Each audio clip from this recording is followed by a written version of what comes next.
Mga Gawa Kapitulo 15, Ang pagpupulong sa Jerusalem. May dumating doon na ilang taong mula sa Judea at nagturo sa mga kapatid, kapag hindi kayo nagpatuli ayon sa kaugaliang itinuturo ni Moises, hindi kayo maliligtas. Mahigpit itong tinutulan nina Pablo at Bernabe at naging minaitan ang kanilang pagtatalo. Kaya't napagpasyahang papuntahin sa Jerusalem sina Pablo at Bernabe at ilan pang kapatid na taga-Antioquia, upang ang suliraning ito ay isangguni sa mga apostol at sa pinuno ng iglesia. Isinugo nga sila ng iglesia at pagdaan nila sa Phoenicia at Samaria. Ibinalita nila roon na marami ng mga hentil ang nahikayat sa pananampalataya. Ito na may labis na ikinagalak ng mga kapatid. Pagdating nila sa Jerusalem, malugod silang tinanggap ng mga apostol, ng mga pinuno, at ng buong iglesia. Isinalaysay nila ang lahat ng ginawa ng Diyos sa pamamagitan nila. Ngunit tumayo naman ang ilang mananampalatayang kabilang sa pangkat ng mga pariso at kanilang sinabi, kailangang tuliin at utusang tumyupad sa kautusan ni Moises ang mga hentil na sumasampalataya. Nagpulong ang mga apostol at ang matatandang namumuno sa iglesia upang pag-aralan ang suliraning ito. Pagkatapos ng mahabang pagtatalo, tumayo si Pedro at nagsalita, mga kapatid, nalalaman ninyo na noong mga nakaraang araw, hinirang ako ng Diyos upang mang-aral ng magandang balita sa mga hentil, at sila naman ay sumampalataya. Ang Diyos na nakakasaliksik ng puso ang nagpatotoo na sila'y tinatanggap din niyang tulad natin ng ipagkaloob niya sa kanila ang Espiritu Santo. Iisa ang pagtingin ng Diyos sa kanila at sa atin, nilinis din niya ang kanilang puso sapagkat sila'y nanalig kay Jesu Kristo. Bakit ba marunong pa kayo sa Diyos? Bakit ninyo iniaatang sa mga mananampalataya ang isang painang hindi nakayang dalhin ng ating mga ninuno at hindi rin natin kayang pasanin?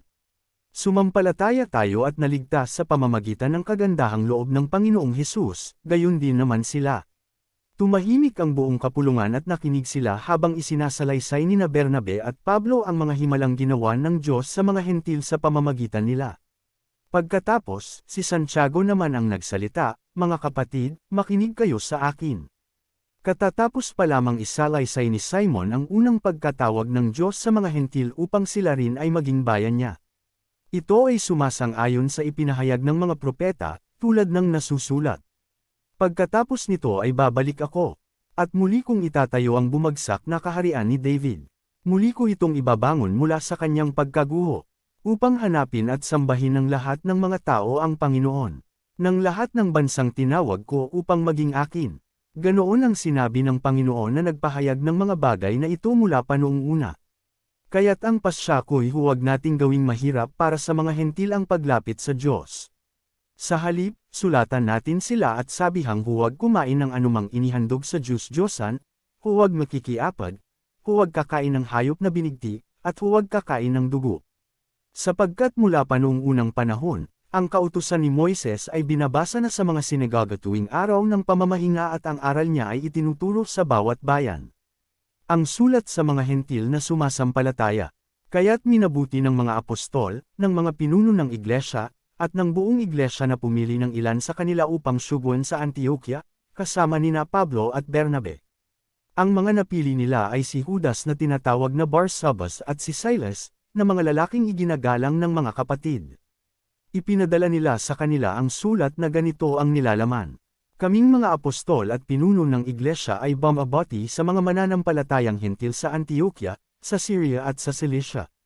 Nabalitaan naming ginugulo kayo ng ilang kasamahan naming galing dito, kahit na hindi namin sila inuutusan.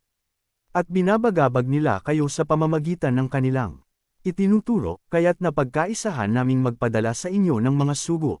Kasama sila ng ating minamahal na sina Bernabe at Pablo, mga taong hindi nag-atubiling itaya ang kanilang buhay sa paglilingkod sa ating Panginoong Jesu Kristo. Isinugo namin sa inyo sina Judas at Silas upang ipaliwanag ang sinasabi sa sulat na ito. Sapagkat minabuti namin at ng Espiritu Santo na huwag na kayong atangan ng iba pang pasanin maliban sa mga bagay na talagang kailangan. Huwag kayong kakain ng anumang inihandog sa mga Diyos-Diyosan, ng dugo at ng hayop na binigti. Huwag kayong makikiapad. Layuan ninyo ang mga iyan at mapapabuti kayo. Column. At pinalakad nila ang mga sugo. Pagdating sa Antioquia, tinipon ng mga ito ang mga kapatid at ibinigay ang sulat. Pagkabasa sa sulat, nagalak ang lahat dahil sa kanilang narinig. Sina Judas at Silas, na mga propeta rin, ay maraming itinuro sa mga kapatid na nakapagpalakas ng kanilang loob at nakapagpatibay ng kanilang pananampalataya. Ang dalawa'y tumigil doon ng kaunting panahon. Pagkatapos, sila'y pinabalik na taglay ang pagbati ng mga kapatid para sa mga nagsugo sa kanila.